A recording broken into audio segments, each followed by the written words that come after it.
Hello दोस्तों, episode की शुरुआत में हम बॉयल्ड को देखते हैं। बॉयल्ड अभी अभी जे के एक मेंबर को सॉलिड पंच मारकर नॉकआउट कर देता है, लेकिन तभी बॉयल्ड और किंडका कुछ साउंड वेव्स को फील करने लगते हैं। दूसरी तरफ हिसुके और कमिहाते भी वही साउंड सुनते हैं और समझ जाते हैं कि कहीं ना कहीं बहुत बड़ा केओस चल रहा है। इसके बाद सीन शिफ्ट होता है नागुमो की तरफ। वो एक बिल्डिंग की रूफ टॉप पर बैठा है। उसके इंजर्ड हाथ पर बैंडेज बंधी हुई है। थकान होने के बावजूद उसकी ऑब्जर्वेशन एबिलिटी अभी भी बहुत शार्प है। जैसे ही वो उस साउंड को सुनता है, वो तुरंत पहचान लेता है कि ये तानाबाता का काम है। पास की रूफ टॉप पर खड़े शिशिबा को देखकर नागुमो कहता है, हम दोनों समहाउ अभी भी जिंदा हैं। शिशिबा पूछता है, क्या तुम्हारा काम भी खत्म हो गया? नागुमो जवाब देता है, हाँ। कुछ पल बाद वो ऑर्डर की तरफ इशारा करते हुए कहता है, ऑर्डर अब लगभग पूरी तरह खत्म हो गया है। शिशिबा तुरंत उसे करेक्ट करता है, ओह वेट, ऐसा नहीं है। मैं, तुम, ओसरागी, कमिहाते, किंदाका और मिस्टर योत्सुमुरा अभी भी जिंदा है। नागुमो सिर हिलाता है, लेकिन फिर अचानक उसके एक्सप्रेशन सीरियस हो जाते हैं। वैसे तानाबाता कौन है? क्या वो सच में इतना स्ट्रांग है? शिशिबा बिना किसी हेजिटेशन के जवाब देता है, मुझे नहीं पता। वो एक अनजान शख्सियत है, लेकिन मिस्टर ओकी ने एक बार कहा था कि अगर कभी हमें स्लर और उसके ग्रुप से लड़ना पड़ा तो हमें ऐसे फाइटर की जरूरत होगी जो हर तरह के अटैक को काउंटर कर सके। मैग्नेटिज्म, इलेक्ट्रिसिटी, फायर, हिप्नोसिस,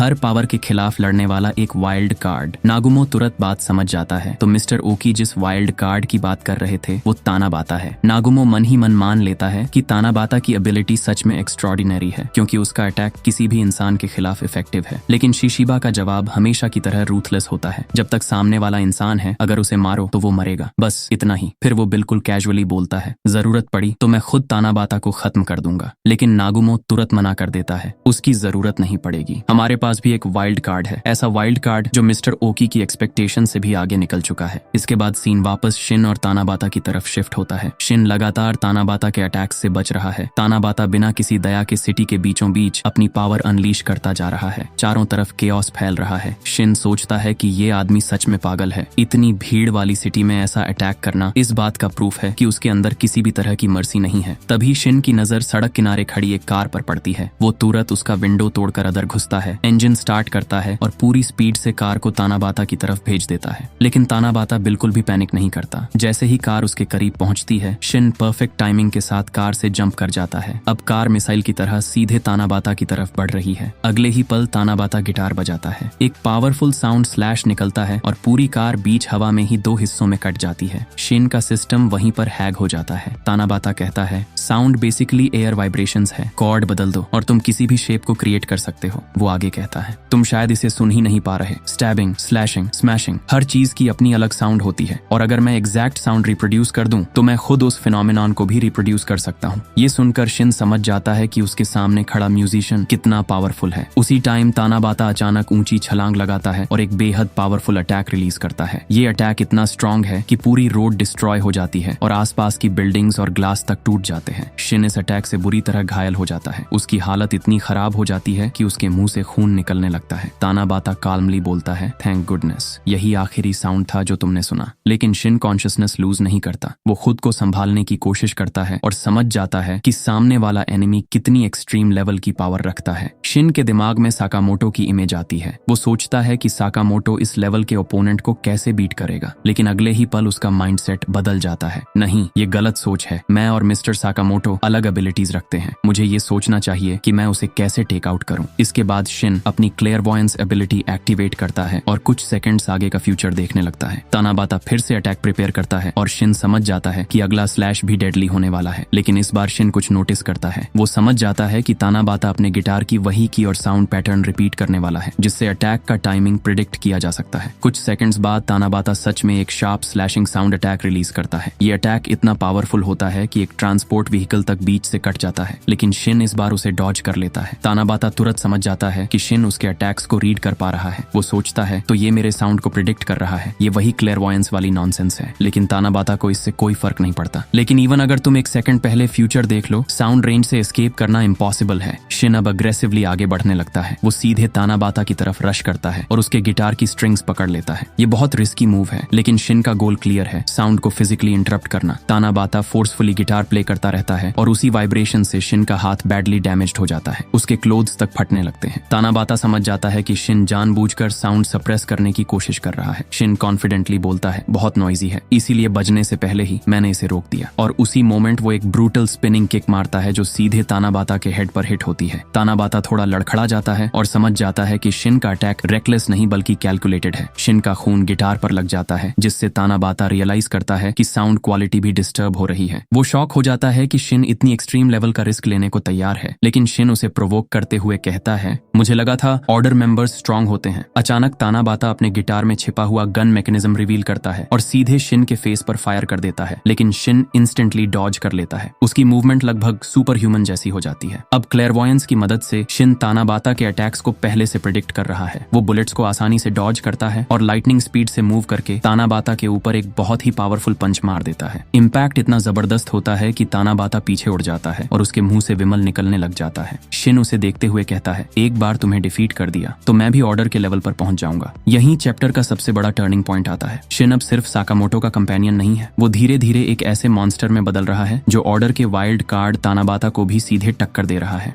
इसी के साथ ये वाला वीडियो यहीं पर खत्म होता है। अगले चैप्टर की रिलीज डेट स्क्रीन पर आ रही होगी। अगला चैप्टर 7 जून को आएगा।